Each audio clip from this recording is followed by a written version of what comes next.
Have no fear, the Digipreneur is here. It's your second hour on a Feel Good Tuesday. We welcome Keron Rose checking in all the way in the east, far east, my friends. And by all means, it's morning time here. It's afternoon on his side. Welcome to you, Keron, our digital strategist. Great to see you. Thank you for having me once again. Fantastic. I know obviously we're going to get into our topic, but really on a just personal note, I know there was some terrible weather on that side recently. I know it impacted the Philippines and I guess surrounding areas. Is all okay in Thailand? Yeah, we had there was heavy floods in the northern end of Thailand in a city called Chiang Mai. So they had some pretty bad flooding over here. But so far in Bangkok, it's just been heat, and more heat. Well, let me tell you, it's heat here in TNT when it comes to the business and getting Forex to do business. And I guess in that regard, today's topic is a very interesting one. You're putting forward the concept that why we need more digital business solutions and less import businesses. Why? Why do we need to go down that digital road as opposed to the buy and sell model, which, as you know, it's a guaranteed turnover? Yeah, so when you think about it, right, just in keeping up with the conversation about the foreign exchanges, we all know December 1st is a very big day where a few of the banks are slashing down the USD allocation to 2,000 US per month. The people that are crying loudest the most are the businesses.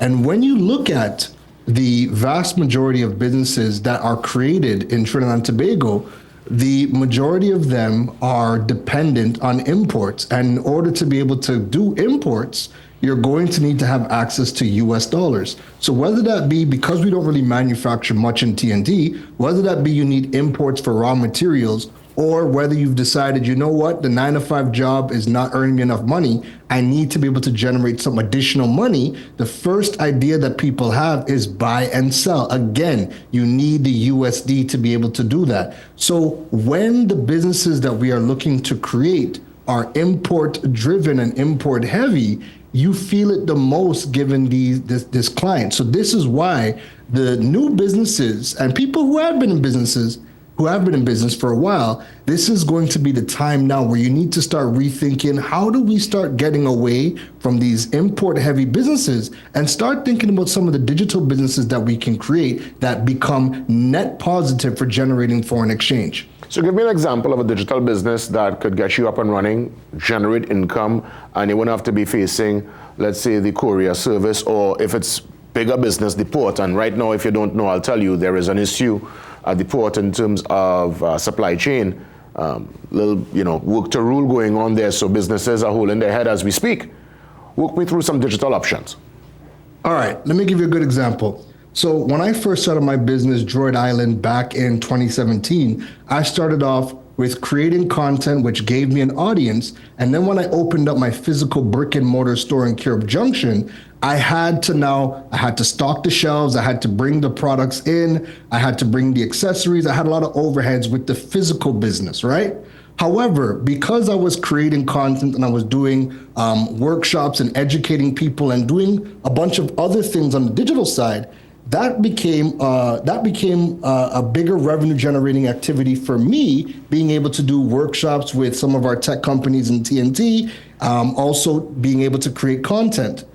Because I decided to close down the physical brick and mortar because that had a lot of, that was import heavy and I had a physical presence, when I went 100% e-commerce, rather than stocking the products themselves, I decided to go with the drop shipping model where I focus on the marketing of the products, but then when someone placed an order on my website, the actual manufacturer would ship the devices directly to the people here in Trinidad and Tobago. So that's an idea as to going from a physical brick and mortar business to a business that would be digital driven, and I'm not now importing the same devices.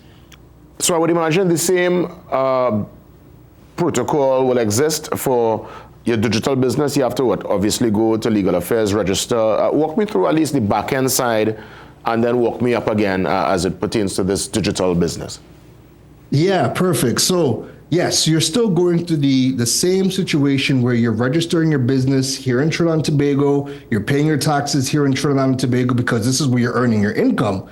But when you are digital driven first, rather than having the brick and mortar store. So I'm not saying that you should not have a brick and mortar store. I'm saying that we need more people thinking along this line so that we have this balance and that you are not going to be a casualty of this foreign exchange crunch.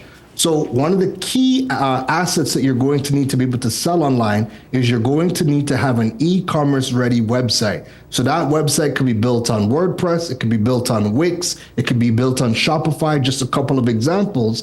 And when your products are online, if it's a physical product that you are selling, again, majority of the stuff we don't manufacture in Trinidad, you could start looking at going through the drop shipping route where now you're just focusing on the marketing of the products, but your drop shipping partners are going to be the ones to ship the products to your people. This also allows you now to participate in the global economy because now you're not just limited to selling physical products here in Trinidad.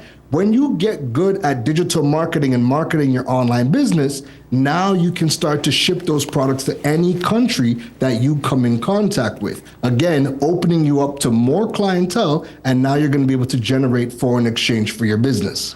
And this business model will work perfect for what I would imagine we call service-oriented businesses. Even better, if you have a service business, then you're not worried about any sort of physical products whatsoever. Now you can start to apply your trade online. Perfect example, when we were talking about side hustles that you could start, and you were looking up one of the things on Fiverr for voiceover. People that are providing the service of voiceover, the only thing you're going to need at home is your microphone to be able to provide that service. But again, now you don't have to import anything for your business. You're providing this service digitally, and you can do that to anybody, anywhere in the world. Again, positioning yourself to be a net positive earner of foreign exchange. Is the digital business model one, based on your vantage point, your observation over the years, picking up in Trinidad and Tobago? Yeah, it is. And I think that's one of the things that I would love to see highlighted more. All of the people that are in my community, everybody has a digital business, possibly even a hybrid business where they provide services locally or they're getting booked to go and travel around the region. Jason, I know that you get booked to go and travel around the region and do services outside as well. But the majority of the people that are within my community, they are digital first, and they're focusing on how they can start to now add to that business. So can it be that we're now selling products, digital products, so that people can purchase those products? And again, it generates foreign exchange for your business. There's a lot of different ways to start driving revenue digitally, but this is where that paradigm shift has to happen versus people looking to start a business and they keep on thinking physical product or physical presence, or just limiting themselves to doing something where they can import. We now need to start getting people to start thinking about what they can do digitally. That way they're reducing their dependence on foreign exchange to import their goods. How does one, let's say, manage any kind of backlash, any kind of dropping of the ball? Because, you know, if there is a comment section, people might go and, let's say, issue a product or said service. I would imagine that must be a major part of consideration when doing a digital business, managing, let's say, feedback and what people might say about your said business. Walk me through that, that consideration. Absolutely. So one thing that I'd recommend all business owners to start taking is take a short course on PR crisis management in the digital age so that you can better understand how to attack the problem anytime people are leaving negative comments or negative reviews if you do drop the ball on people's service. One of the things that I would always recommend to people is when people are displaying their frustrations publicly, rather than trying to fight people down online, rather than trying to scamper to delete those comments, what the surrounding audience is looking for, they're looking to see, are you a company that's going to actually help these people that are displaying the frustrations online? If you attack the problem head on and you can show people that you are addressing the situation publicly because the frustration was aired publicly, if you can show that you're handling the situation publicly as well, typically what happens is that person might come back and turn that negative review into something positive. But again, it's going to come down to you being able to manage it and managing it publicly. And I'd recommend that everybody start learning to take some courses in doing digital PR and crisis management in this digital world that we are in today. Well said, because that's a very important consideration. What about warranties? Absolutely. In terms of returns, that is also something that will be structured within the digital business?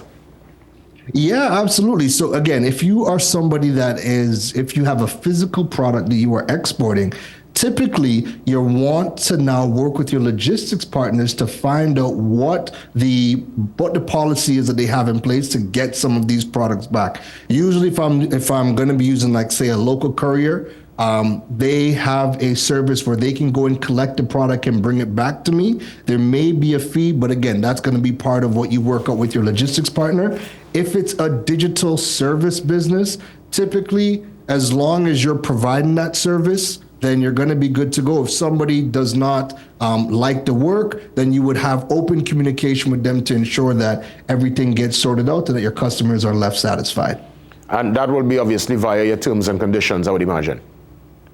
Yeah, so you definitely want to have that in your terms and conditions. But again, the beautiful thing about digital business is that it allows for two-way communication. So anybody that's airing their grievances, doesn't fully like the service that you provided, you can have these conversations with these people and ensure that you get them right. Because at the end of the day, your digital reviews are what is going to continue to drive business, not just locally in Trinidad and Tobago, but all throughout the region and in the international markets. These are some of the markers that people are looking for when considering to do business with you. So making that shift from thinking, hey, we need to earn more money, let's start a business, let's start to bring things in. The minute you start to have those ideas of what you can import, you are already going to be a part of the Forex crisis. You're not going to have access to the USD to grow that business. So that needs to start changing. Maybe you need to start upskilling and learning new skills to run this online business. But if we can start doing that, again, that's going to reduce collectively our need for foreign exchange and start to generate on a more personal level our own foreign exchange reserves. Keron Rose, as we wrap things up, again, just for you to give the final say this morning on why we need more digital businesses and less import businesses. The final say is yours, Keron. Yes, one of the biggest things that I did was getting away from having a physical product. When I was reselling smartphones and I had that store, there comes a lot of strings attached to having physical products. The real freedom came the minute I decided, you know what? We're not going to have a physical store. We're not going to sell physical products. We're going to learn how to do e-commerce. We're going to double down on learning how to do digital marketing. That way now I have the freedom that I have today, which is being able to live anywhere in the world and work from just having my laptop and an internet connection. That frees you up to be more flexible in your business. And again, that also decreases your need for foreign exchange, so you actually have a business that you can run and also scale. That's right. The digital nomad life, I tell you. Keron, have a great one, my friend. Looking forward again next week for more. And thanks again, as always. No problem. See you next week, Jason. Definitely. And, that's the beauty of the technology. Even though he is miles away, we're still able to keep the show going. I mean, it's obviously after 7 here in Trinidad. It's probably 12 hours ahead where he's at there in Thailand. And the show goes on as per usual. I mean, he's literally still connecting despite he is on the other side of the world. Keron, thanks a lot, my friend. We continue inside the second hour on a Tuesday, always the focus on health, wellness, and we will continue in that regard via our conversation on cancer. So that's coming on, that's happening up a little later on. Let's come back with our social media details and our food for thought, the segment we call Something to Think About. See you soon.